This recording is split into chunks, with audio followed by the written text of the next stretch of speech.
Fight Club 25, we in here, man. Canelo Alvarez, I want to talk about his next possible opponents, man, for 2017. These aren't names that I'm just pulling out of my hat, by the way, man. These are the next possible opponents for his upcoming fight.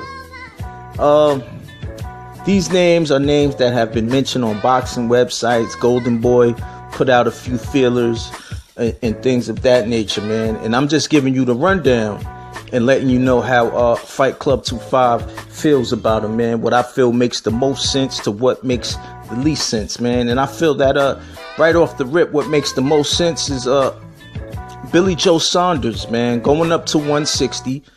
That's the inevitable next move for Canelo Alvarez, to go up to 160 pounds because he's trying to fight Triple G in September. He may just be fighting Daniel Jacobs. So let's just say the winner of Jacobs versus Triple G. So he wants to go to 160. So you go up there, you fight Billy Joe Saunders. You try to get that belt and then unify with Triple G in September, or Daniel Jacobs in September, man. And the winner would be the undisputed, unified 160-pound champ of the world, man. So that would make the most sense. The only problem with that is Billy Joe Saunders has a mandatory that he's yet to fulfill. All this time that he's been wasting. He says he wants big money fights. He just made his first voluntary title defense after almost a year holding the WBO strap hostage. He fought Artur Akavov, and that was he didn't really look good in that fight, man. So if he would have got his voluntary defense and his mandatory defense out of the way a long time ago, you know, he would have this big money fight with Canelo on the horizon, man. It would be more of a reality. His mandatory is Avtandil Curbsides. They call him the White Tyson, man, because he comes forward in the same manner that Mike Tyson did. You know, he's real aggressive and whatnot. To be honest with you, if he fulfills his mandatory, I have Curbside beating Billy Joe Saunders right now, man. The way Billy Joe Saunders looked in his last fight, I'd have Curbside beating him, man. So Canelo and Billy Joe Saunders, although it makes the most sense, I don't know if that'll happen, man. Next one, moving on, man. David Lemieux, I think that's a fight that makes sense.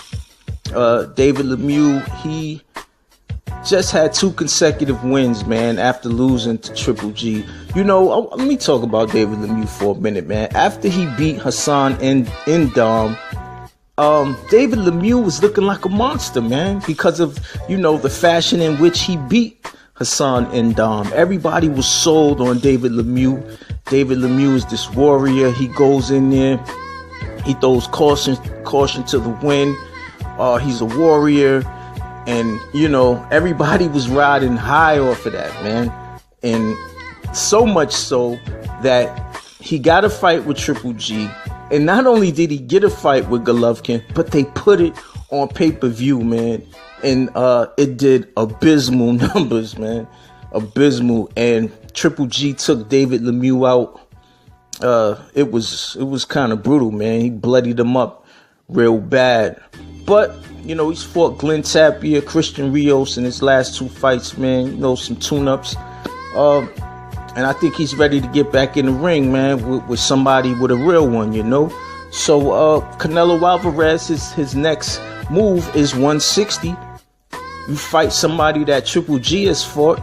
See if you could take him out better than Triple G did. And, you know, it makes sense, man. It definitely makes sense. I see that as it would be a good fight, man. David Lemieux has some skills, man. He has some skills. I'm not even going to lie. I wouldn't mind seeing him and Canelo get it in. Golden Boy is definitely talking about making that fight happen. It's an easy fight to make happen. So who knows? We just might see that with Canelo's first move to 160. The next one, in all likelihood, man, I doubt that this fight will happen. But Canelo has not vacated his 154-pound WBO strap as of yet. And the number one contender for that belt is none other than Demetrius Andrade, man. And that would be a real tough fight for Canelo Alvarez, man. A real tough fight. I really don't see him taking that fight. I see him vacating and moving up to 160. But with Canelo Alvarez, you never know. You could call him whatever you want to call him, man. But I've seen, Canelo take fights that he didn't have to. I've seen him take fights just off of pride, man. Like Erislandy Lara. And I think there was another one they told him not to fight. I can't remember the name right now. Oh, Austin Trout. His advisors tried to steer him away from Austin Trout. They tried to steer him away from Erislandy Lara, man. He fought those dudes just off of pride.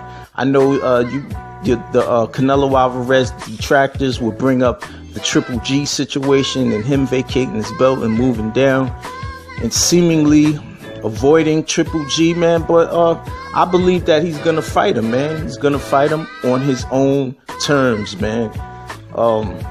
We'll eventually get to see that fight, and we'll see who is who. You dig? But Demetrius Andrade, if Canelo decides not to vacate his title, then the WBO will have to enforce it, man. So who knows if that'll happen. And the fight that makes the least sense, man. I read about this today on Boxing Scene. Julio Cesar Chavez Jr., man.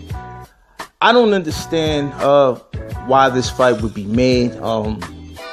I don't recall of any rivalry between these two guys. They're both of Mexican descent, so I guess maybe it would do big numbers.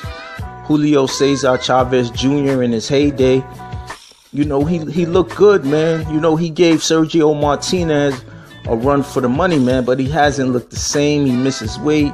He took an L to Fonfara. He moved up to light heavyweight, and he took an L to Fonfara, man, a real big upset, but he just fought over the weekend. I don't even believe it was televised here in America.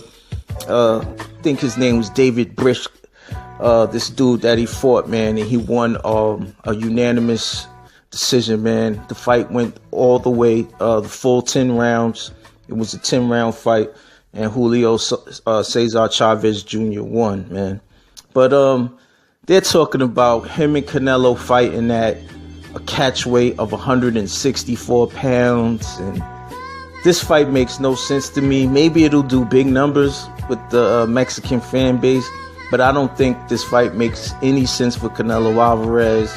I think if he's going to move up to 160, he needs to focus on getting Billy Joe Saunders, David Lemieux, a fight that makes sense, man. Right now, I just don't. It's like a circus act, man. This guy Julio Cesar Chavez Jr. went all the way up to 175. Now he's gonna come down to 164. I'm supposed to believe that Julio Cesar Chavez Jr. can make 164 pounds. Like, I'm really supposed to believe that. But on a side note, his last fight with David Brisk, it was at super middleweight, and he did make weight. Super middleweight, 168 pounds. He came in at 167 pounds. He looked light in there from what I'm hearing. I didn't really get to see the fight, man. My peoples tell me about it. I have no real interest in Chavez Jr. anymore, man. But that fight makes no sense. But anyway, this video is going too long, man. These are the next possible opponents for Canelo Alvarez, unless Golden Boy, man, just pull somebody out of there, out of their hind parts, man. You never know with them, man. You never know who you might see Canelo Alvarez in there with next, man. But these are the names that are coming up. These are the names that I talked about, man. So we'll see what happens. Fight Club 2.